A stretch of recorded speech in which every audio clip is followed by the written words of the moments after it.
Hey everyone, this is your Ravens'Voice host, Zealous here to drop some news about the upcoming release, Armored Core Verdict Day on PlayStation 3 and Xbox 360.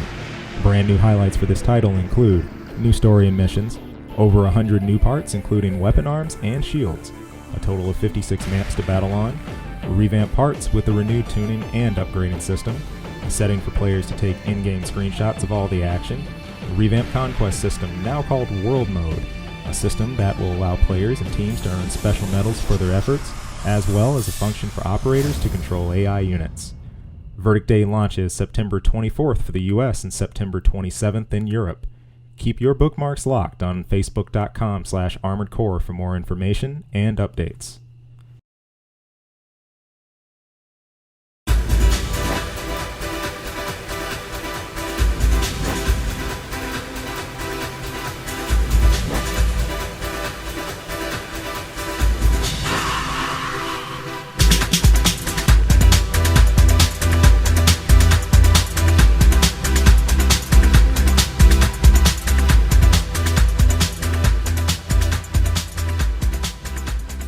Hey everyone, welcome to this week's edition of the Ravens Voice for early August edition. This is your co-host Zealous here, along with, as always, Tierson. What's up, everybody? Hey, we got a number of things to cover tonight, since when do we not?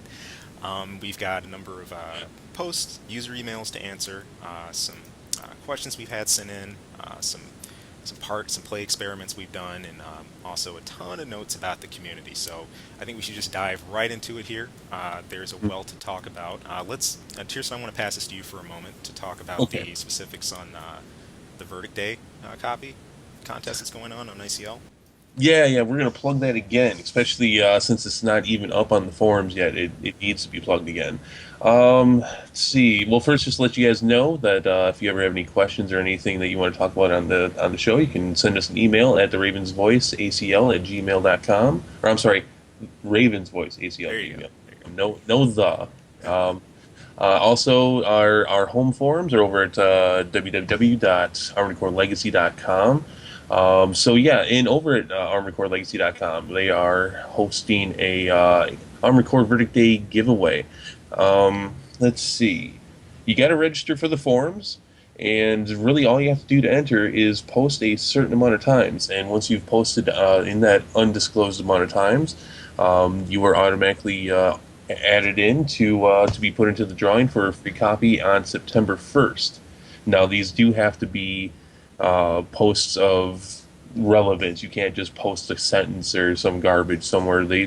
They will be looked at. You have to be posting, interacting with people, not just posting to get to a certain number. I've been asked not to disclose what that number is. I do know what it is, but I'm not going to tell you. So, and neither will Zealous. So we won't tell you though. But but that's all you have to do. Just register, post. And on September 1st, we will draw out of all the people that met a certain number of posts. We will randomly draw. Obviously, the staff is excluded from that, and I'm not quite sure how Chang's going to end up sending that to you, but it will be sent to you on release day. So I do believe he's going to use Amazon or something of that nature, where he's just going to purchase it and then have it sent as a gift over to the winner. So, but yeah, that is going on now until September 1st. September 1st will be the last day. All you got to do is interact with the community. I mean, that's pretty easy. All you got to do is be yourself, and you could get a copy of Verdict Day for free. Yeah, so I mean, that's pretty awesome. The show tonight is going to be in two different sections. The main topic for the night is we're going to be talking about the AC community.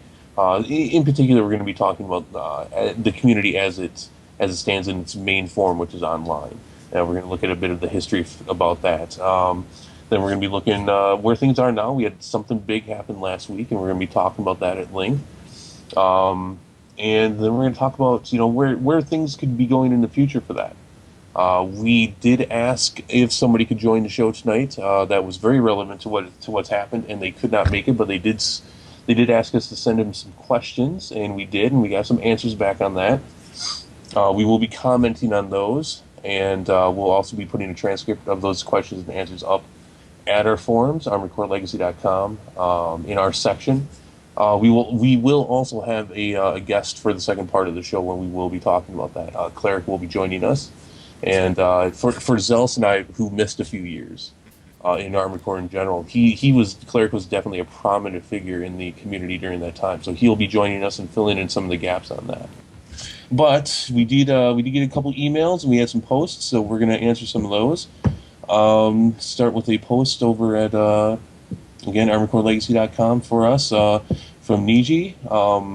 He had posted actually a couple questions or commented on a couple things that we'd spoken about in the past, and I'm going to say right now that when it comes to their statement about veteran players and their play styles, we're actually going to hold that off until next week. We're going to talk about that next week because we got a lot to go through tonight.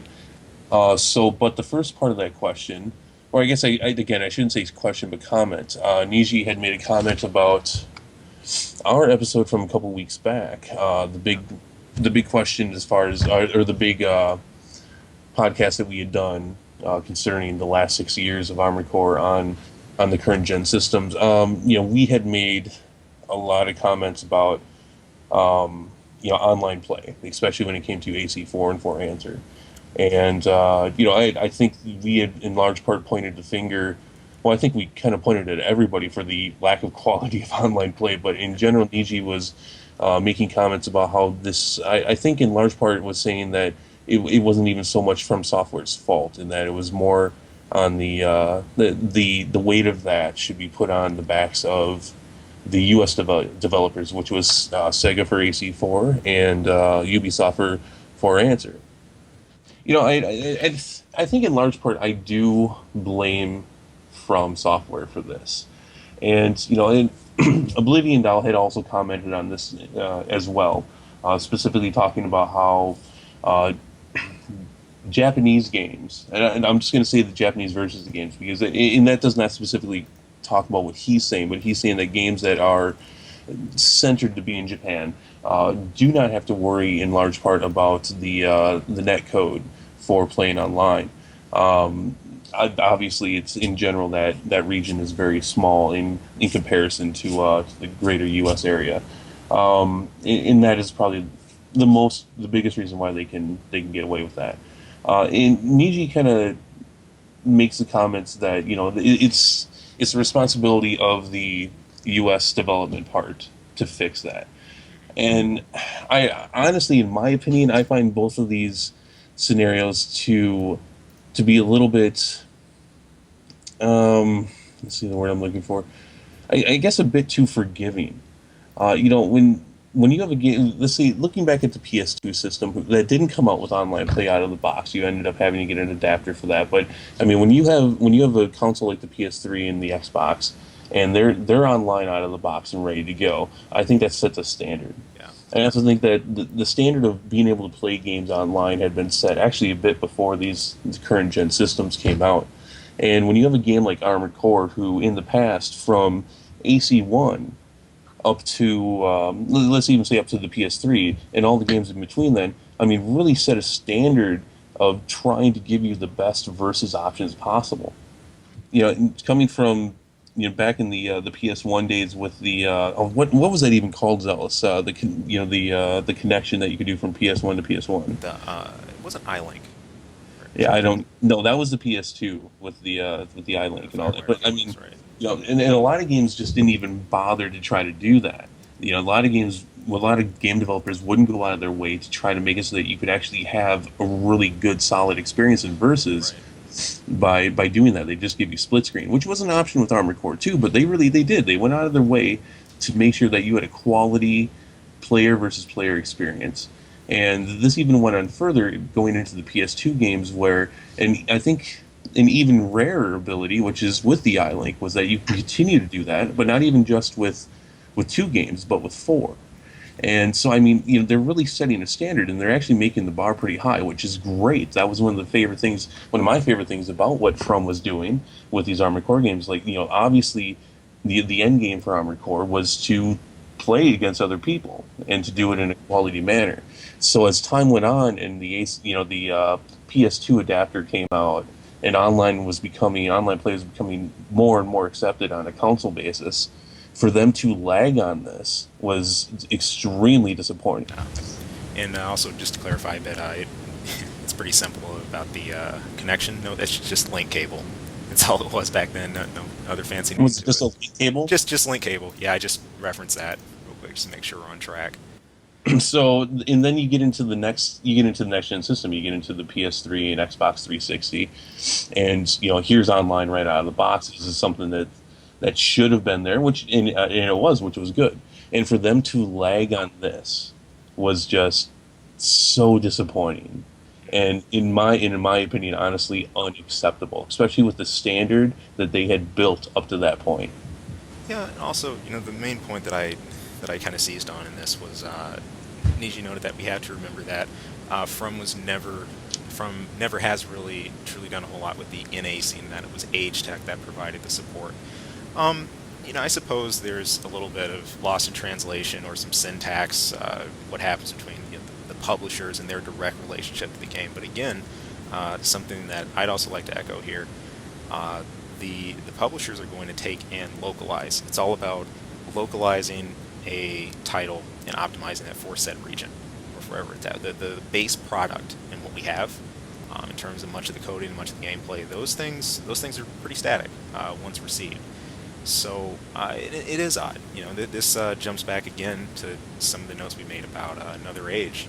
That was even in AC2 as well. These were games very, very, very early on to start to even hint at online, especially with the dial-up connections, in AA. And there wasn't really another title doing multiplayer like this at that point. So just to see such a change for them to go backwards a bit, I put some of it in AC4 being feeling like a bit of a rush title. I feel that that From didn't quite come into next gen with everything in a row. They did a great job, I thought, with 2 and in the past, and even then there were some things they were missing, sure, but the next gen AC just kind of had a really rough take into it. So Sorry about that. My Skype's going off. it's fine. It's fine. No, but I mean, so I guess that's kind of my point. And see, and I agree. And when you even talk about the companies that localize the game for the U.S., H-Tech, and we actually were talking about this just not too long ago, about a week and a half ago. H-Tech was actually a split off from ASCII, which was a Japanese company that did the U.S. localization for the first couple Armored Core games. So H-Tech was not unfamiliar, even at the start. They were not unfamiliar with how this works for From Software's end when it came to Armored Core, and they were a split off of a Japanese company. So they were very familiar with how Armored Core worked and how From Software did things. But at the end of that, in large part, you're right. I mean, U.S. localization companies can only do so much, and it's just, I understand, and I think we talked about it a bit too, that the other regions of the world are not the main focus for Armored Core. The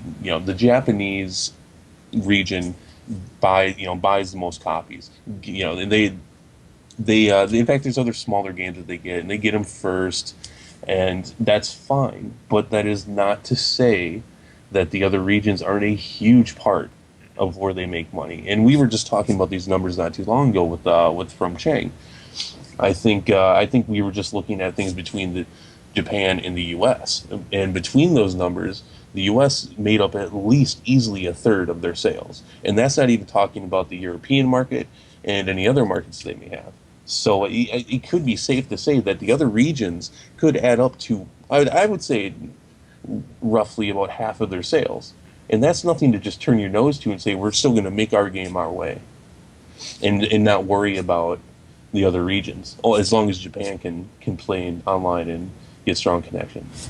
Also, it was pointed out in the same post that fighting games often have this same issue, or a similar issue at least, with the structure for netcode. SF4, Tekken, and a lot of the other games that are in high competitive, in tournament play and whatnot. The online's constantly concerned for those, and what you see in the localization, maybe it's a slightly different brand just because you have a AAA title launching, right? I mean, these are games that are going to appear at EVO, on the world stage, at a lot of major events. So you get your spurts of lag. Okay, you're going to get your disconnects, but for the most part, and I can speak of this personally, being a fan of all those games myself, those have been a pretty smooth experience. There's some people I used to always have a pretty difficult time connecting with, but for the most part, I can't say I've had the same issues there as I have with AC. Maybe that's stating, the obvious, that you will come to expect more out of a, bigger budget, bigger AAA titles, more of a publishing company, but it's still an interesting contrast. We're always stuck in this model of, well, From's a small group, they can only do this, they can only do that, and kind of makes a little tinny. That excuse always bothers me, because then we have to actually talk about the fact that being able to play games online, which started on the PC and obviously was huge there, and the consoles were very late in the game in making this a possibility, and with that, there was a lot of technology out there that gaming companies could use to build off of, so that games could be played well online on consoles. So I don't really buy that as an excuse. The consoles, again, were in general very far behind the game when it came to being able to have a strong, good-looking game with great gameplay and being able to play it online without much of an issue. So, it is what it is. You got to call a spade on this, and I think it's lazy, and I think it's honestly a little disrespectful on From Software's part to have come out with Armored Core 4 and 4 Answer the way that they did with online play, and I think the blunt of that blame does go to them. So all that being said, and I think Oblivion Doll talked about this a little bit in his email or in his post. It is. I think From Software has learned a lot. Online gameplay for Armored Core 5 is in large part pretty solid, and I think even comparable with a lot of the other games that you can just play on a console and play online with, as far as stability. And I do know that Namco and From Software have had discussions of making it even better. That is something that they've had as a concern for other regions. But again, on the topic of how it was when AC4 and 4 Answer came out, I really don't think you can look anywhere else. And again, and Zelos, I think you said it perfectly. It's the U.S. distributors and the companies that port it over to the U.S. and other regions, they can only do so much, and that's actually in the contracts. They can't just go in there and start taking things out that make things more to their liking. They literally can only work with so much and change so much. It is. And but yeah, for sure. If AC5, I think, especially with what we've seen in the online, isn't proof enough that From is actively working and is capable of delivering an online product, I don't know what else is. For goodness sake, this is a game that is centered around the online experience, whether you're doing conquest of territories, if you're doing free battles. To experience the true depth and the content of the game, you have to have online included. Yep. And if that had been implemented in the same state it was in 4, you'd have a disaster. And if again, talking about what ifs, if online play would have been great with Armored Core 4 and 4 Answer, I think that would have been great for the U.S. side of the community as a whole. I think you're looking at literally a game changer as far as the community goes, and as far as sales for Armored Core and how it went. I think at the end of that whole episode that we did, that huge episode about the history of the console gamings, or the console game, I think in large part, we do say we are lucky to even still have Armored Core distributed in the U.S. For sure. And because it was so badly received. Okay, so I think we'll leave that at this point. If anybody has any comments or anything, feel free to email us or post on the forums. Let us know what you think. So the other one I'm going to touch on real quick, and again, Niji, we're going to get to the second part of your post next week. But Drac had posted on the forums that he really liked some of our more retro themed episodes, and in large part that's what last week was. We did talk about some AC5 elements and Verdict Day elements, but we talked a lot about retro gaming as far as tournaments and events, and in particular bands of parts. Drac, that I don't think that'll be a problem. Obviously a theme over at ACL is talking about Armored Core as a whole, the past, the present, and the future. And I'm sure that there will be weeks where we will spend a whole episode on different aspects. There's so many different things we can talk about. So, Drac, do not worry. There will be more retro themed episodes coming. For sure. So next thing we're going to talk about is we get an email. And I'm going to pass this over to Zealous. He's going to cover this email for the most part. This was pretty fun though. It was. It was. Um, you and Cleric, you guys put on the little scientist jackets, and you get to crunch some numbers on this, and you get to test some things out.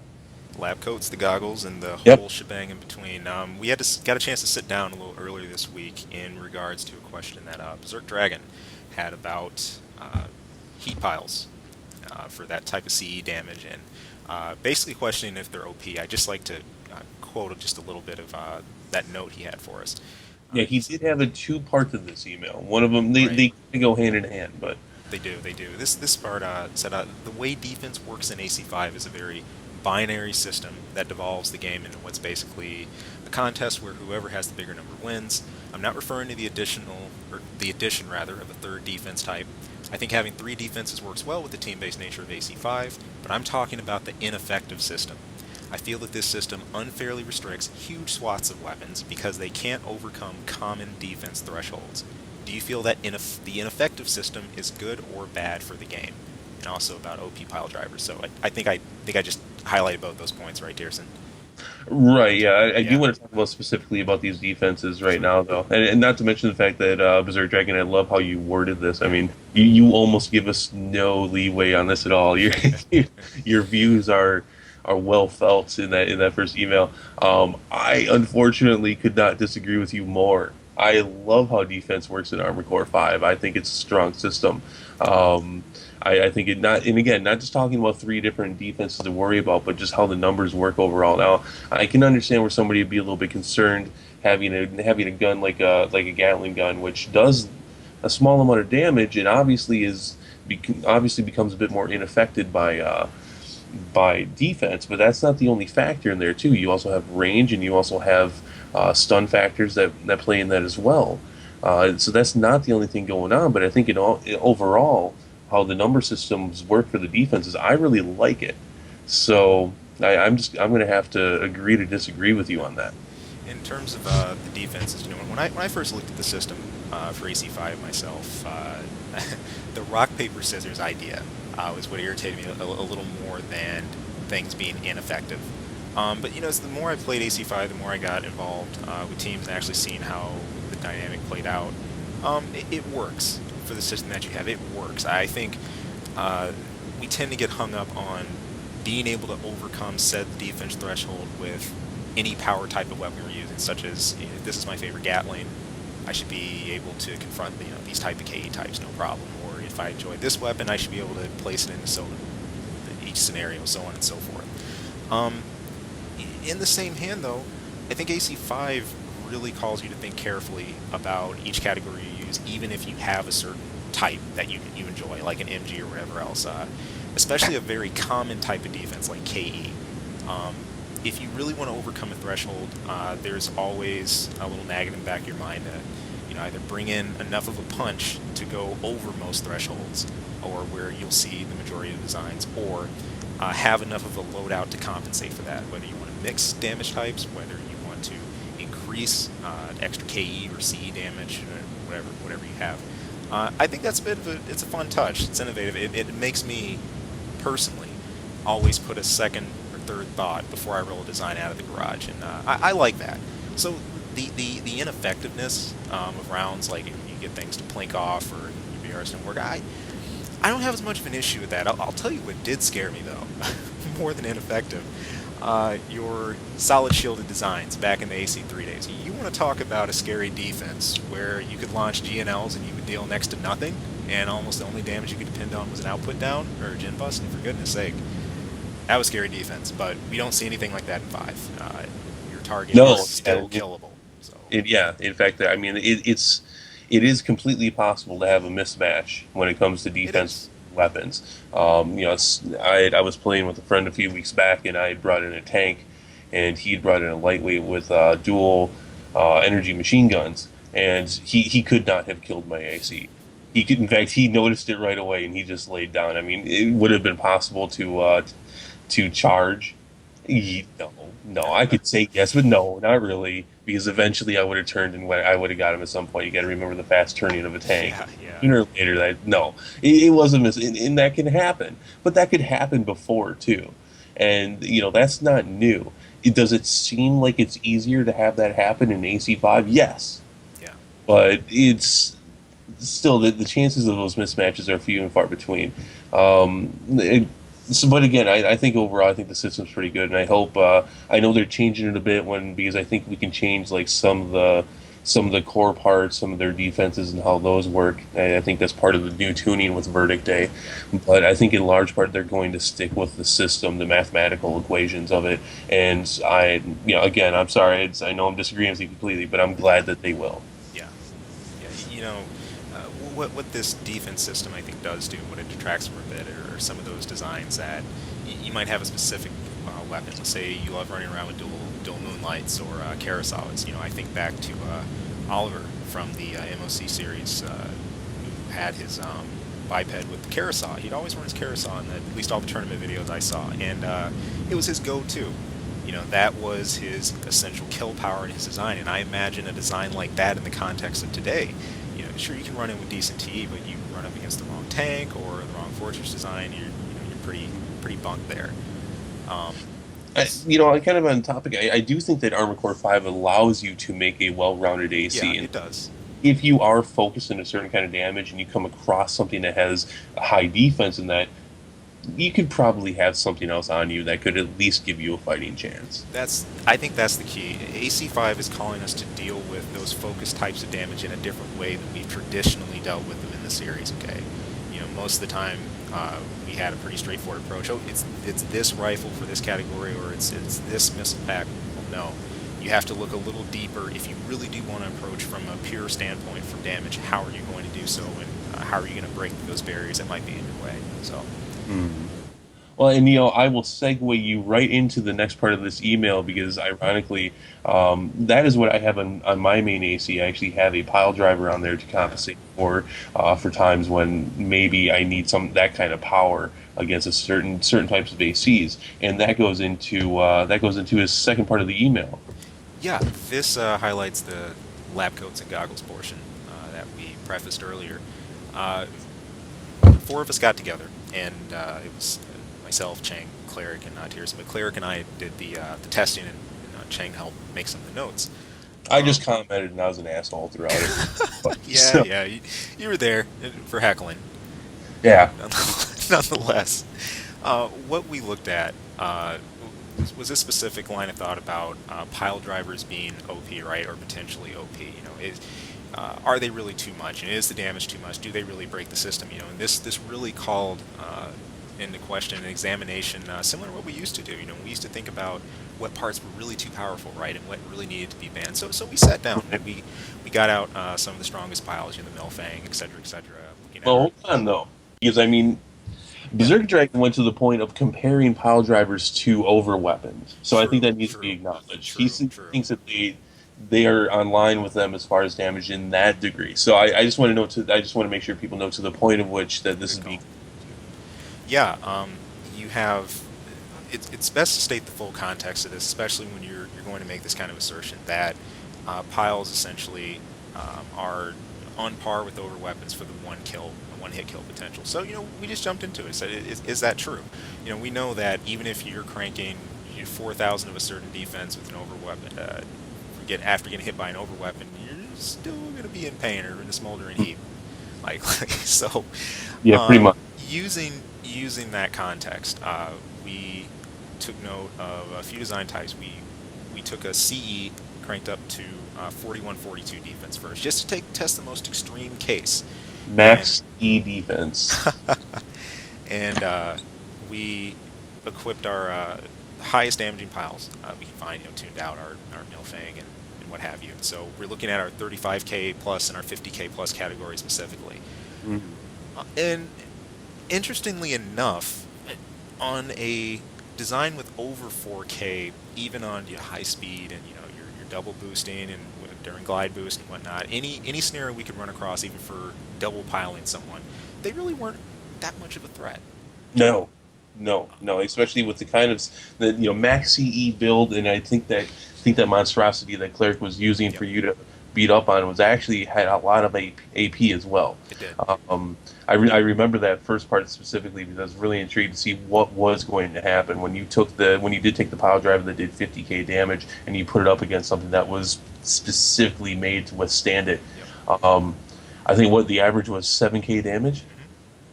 and not what we were expecting. Um, At you all. know, in the context of the email that you had written us, we were expecting quite different, and yeah, that AC kind of laughed it off. And you only get 2 shots with that thing, if I remember correctly. So I mean, that weapon could not even kill that AC. Definitely not. And again, if we're going to be looking at these weapons compared to over weapons, we have to beg that question about defense. So, okay, I think a quick reaction to that might be, well, you're not going to see that much CE defense commonly.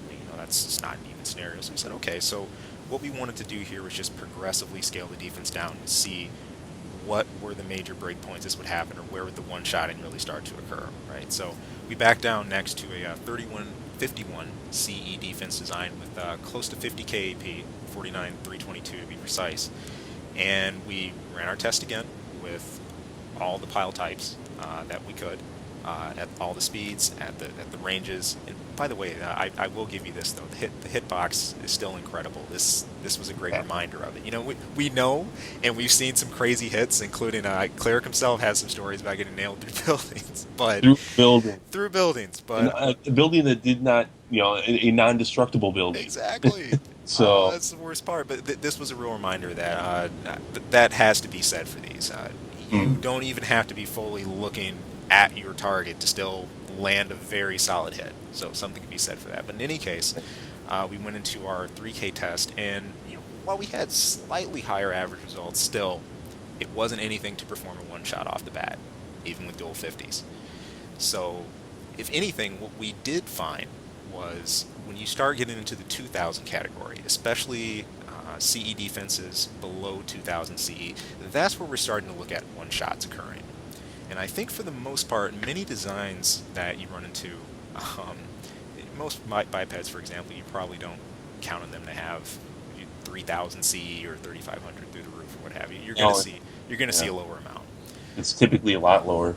Definitely. I think, especially on the normal bipeds. I think isn't the reverse joints are the ones that have high CE, right? Quads have very good CE, Yeah, and RJs, yeah.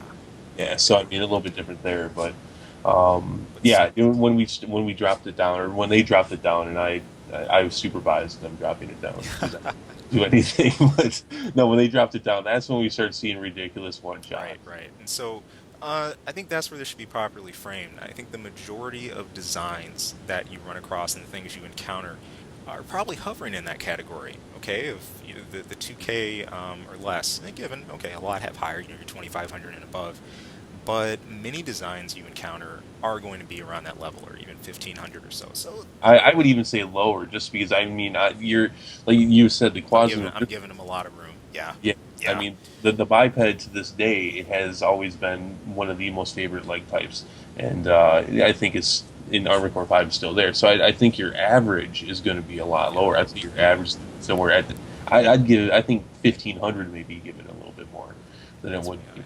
I think that being said, I'm kind of caught up to what to say here because Yeah. you asked us to test this out, and we did, and the jury basically came out and said, yes, yes, the pile driver is OP, but not because of the damage it does, With in for a completely different reason. Oh yeah, I mean, and again, within a certain context, you have to look at this too. I think it's really easy to develop a kind of normalcy bias, okay, with defenses or what you come to expect, and there's this automatic block to expect others or even yourself to be around this level of defense. If you're looking at it from just that standpoint, sure, they can seem terrible, worst thing in the world, but to be classed as over weapons or always a quintessential one shot, can't agree with it. No, no, but they are broken. They are broken, and that's what we came with. That's why I say under the context and the questions that you were asking, we don't think it's OP. We think that actually, at least from what it was my general understanding, we all kind of agreed that these weapons are lining up with the damage that they should be doing versus the defenses that they're being put upon Yeah. or put in the face. So, but where they become overpowered was the fact that you weren't even looking at his AC in some instances, and then you were hitting the power driver, just nicking him with it, and it was doing the same base amount of damage. This is like it's like a lance basically, and in fact, in the past Armored Cores, and I can't speak too much for the AC4 and 4A versions, but in the past with the AC3 games and such, when power drivers were initially put in the game, they were very hard to hit with. You had to practice with those things. That was not something you just put in your hand and you could use. Parry blading was an art. I think I saw the most parry blading done, at least during Kai season 0607 for Last Raven. I know OBG represented pretty heavily with this, to Captain Booyaka and a number of others. There's some vids out there if you guys want to look. Some of those under some of those terms with some OB maneuvers to pull off a pile, but they were much harder. In fact, parry blading was very, very, very respected in art form. But yeah, with the way they are now, it's so easy to just kind of nick somebody with it, or not even really have to aim, and you're 9 times out of 10 you're probably going to hit them, and it's probably going to do max damage in comparison to their defense, and that, in my opinion, and I think it was in general everyone else's opinion too, that was overpowered. There you go. And so I think that leads us into a great chance to go ahead and talk about some of the events that we have upcoming here. The first one that I want to highlight is the TEM1, the Tournament of the European Master. This was posted on ACL and a couple of other spots recently, and I think Tierson, you've been following this one pretty closely too. I wanted to plug it. That's part of what the show is about, plugging events, getting people interested. For you European PS3 players, there is a tournament going on August 17th. It says 12 o'clock, since I'm assuming this is for the Europeans, so I'm assuming that's going to be around 12. You can find information about this on Armored Core Legacy, on Mechaverse. It's Mechaverse now. Yeah, Mechaverse. It's been posted in some areas, but yeah, there's a good amount of people. I'm looking at the page right now. There's a good amount of people signed up for this. A couple quirky rules into this thing, and I'm not going to go too much into that because I'm not participating in this event. I'm not helping with this event. I'm not a European player. I don't own a European copy of AC5, but apparently there is kind of an issue. I have looked around into this a little bit, and there is kind of an issue as far as playing style. So there's a couple rules in this event that are kind of weird, but from what I can see, they've actually been accepted well in the European community of players, and it's something that they're asking for. I would not hold an event with this rule, but it's something that they've actually asked for, something that they want. But the main thing that I wanted to do was I wanted to plug it. Again, August 17th for the European PS3 players. It is being hosted by referees are Self Q and from Chang, and so you should get in there. This AC5's coming to an end. It's probably one of your last chances to get in there and really compete with other players, have some fun in that regard, and I just wanted to plug that real quick. Yeah, I think it looks like we have about 17 confirmed PSN IDs for that right now, and then about six or seven interested. So hey, definitely got some progress. I hope they all show up. Same.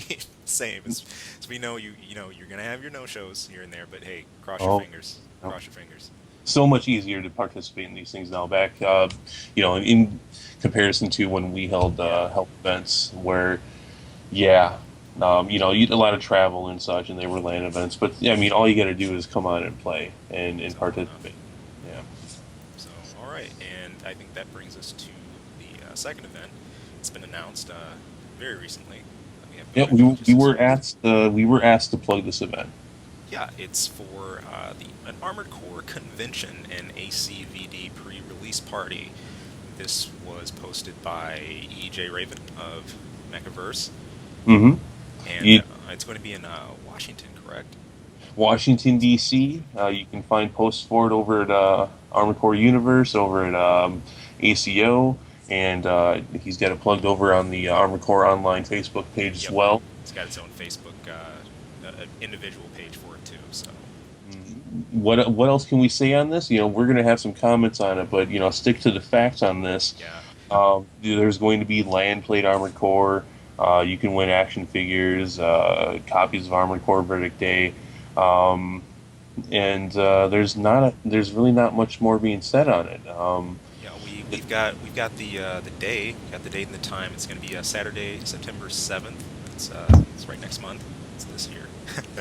Saturday, Yeah. September 7th, and at 7 p.m. EDT. So Less than a month away. Just got announced this week. Yeah, I'm not a fan of this. yeah, You and I have talked about this. I'm not a fan of this event. I have some issues with this. Okay, first, if this is going to be the first Armored Core convention, you needed to give it more than a month. This should have been announced half a year ago, at least in my opinion. If you're going to put on the first Armored Core convention, this is also to celebrate 16 years of Armored Core. In fact, it specifically says, and 16th birthday celebration, but you're almost 2 months off of when Armored Core was first released in the U.S. This was put on this date, I believe, to coincide with a Comic-Con in the near area. When you're 1/6 of a year off on that, to coincide with another event, especially since this is the first convention, I get a little bit of a problem with that too. It's a little misleading. In fact, I think it's fairly misleading. yeah. It was coinciding with the Baltimore Comic-Con, I believe. But the worry here is one thing that I ran across in reading. There was a note about where, as far as the location is going to be held, we don't have an official announcement on the hotel or on the spot where it's going to be, but it's noted that there's a hotel room. And there was a note about drinks being available and not in terms of booze. This harkens He mentions only booze. specifically mentions this harkens back to something that we looked at planning the early LAN events. There was always a potential for minors to show up to some of these events or to come, or if they're being escorted by their parents. So you might not have people that are all crusted veterans like some of us. No, I can't even say. Let me just add on to that. Yeah. While I'm sure there have been events that have had only adults, Right. I can't think of any of the several I went to that didn't have at least a fair portion of them under the age of 21. See, you're getting into controlled substances at this point with alcohol. That there's legal implications for this. This event is technically illegal in that regard. When you start saying that you're going to be serving booze, technically you need some form of a liquor license. This is kind of a big deal as far as doing this properly, doing this right, and if this is a 21 and over event, I probably wouldn't be saying a word. If that was mentioned, I wouldn't be saying a word in that regard. But there's no age restriction listed on this at all, and in the fact that there isn't other drinks offered in this, just says drink booze. Since there is not an alternative, I think it's very irresponsible. I'm well over the age of 21, but when I held the ACMM events, I was also well over the age of 21, but I understood the demographic I'm looking at here, and if you want a specific demographic, then you need to state that. Otherwise, you're seriously putting yourself in legal trouble. And there was also a brief email exchange about this where we just had a note just requesting and saying it might be good to list some extra information about these things. Right. And he had, again, EJ had asked us to mention this on the show tonight, which of course we have no problem mentioning any event, but we did ask him before tonight to post some more information about the event, mainly over this topic, but for a couple others as well. He has posted here that there's going to be land Armored Core, nothing specific onto that. And that's a bit upsetting. I mean, if you're going to ask people, you're going to ask people to pay, which there is mention in some areas that there are going to be tickets, which I'm assuming there's some kind of price for admission. You should probably post a little bit more than land Armored Core, because that spans every game besides AC5. You could still play via router excuse me, Armored Core 4 and 4 answer, if I remember correctly. Yeah, or if you really want So, to do, super close local connections, I mean, right. hey, But what that doesn't cover, so obviously that means that you could be playing any game up until the current one, and it doesn't specify what. It doesn't specify when action figures. It doesn't specify how. And in copies of Armored Core Verdict Day, which I'll give the benefit of the doubt, assuming he obviously doesn't have them right now, but he will send them off to winners. But it doesn't specify yeah, what game, how the events will go. And I mean, I'm sorry, but I think that's critical information. I think that's just a huge. It's an unexplainable gap in this, in my opinion. I don't know how you don't post that. And excuse me, I mean that from top to bottom, this event is very disappointing to me.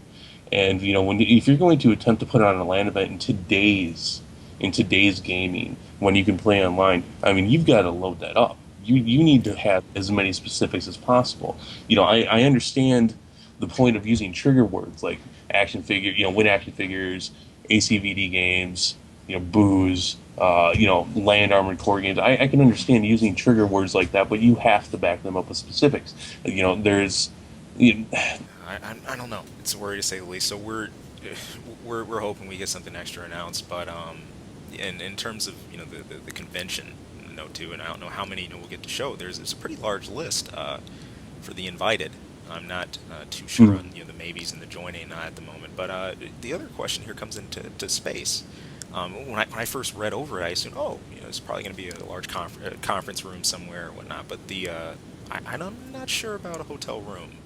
yeah, well, some of the posts around there, like I'm looking at the one at ACO right now, just says Washington D.C. hotel to be Okay. announced. Where some of them, though, I think at Armored Core Universe actually states it'll be in a hotel room. I mean, this is important stuff. If I'm thinking about going to this as my first event, and I don't have these specifics, I don't have an admission cost, I don't even have an address yet, or what kind of place it's going to be versus a convention room at a hotel or a hotel room, and some guy I've never met is going to be serving booze and giving away action figures and video games, and I think I just framed that well enough for everybody. I don't really need to say anything more on that. And I will give to be fair on it, I know EJ has held events in the past, and I know he's held big ones, but that's what kind of makes this all the more shocking. This is an unacceptable plug for an event, and I have to be honest. I'm going to take it one step further here. When I saw Namco post this up on the Facebook section for Armored Core from Namco, when I saw them plug this event, I just shook my head. I could not believe that. I mean, come on. Namco's basically putting their stamp on this. And not to say that it can't be a great event, but in how it is being given to us right now, I am shocked. I cannot believe what I saw this week with this.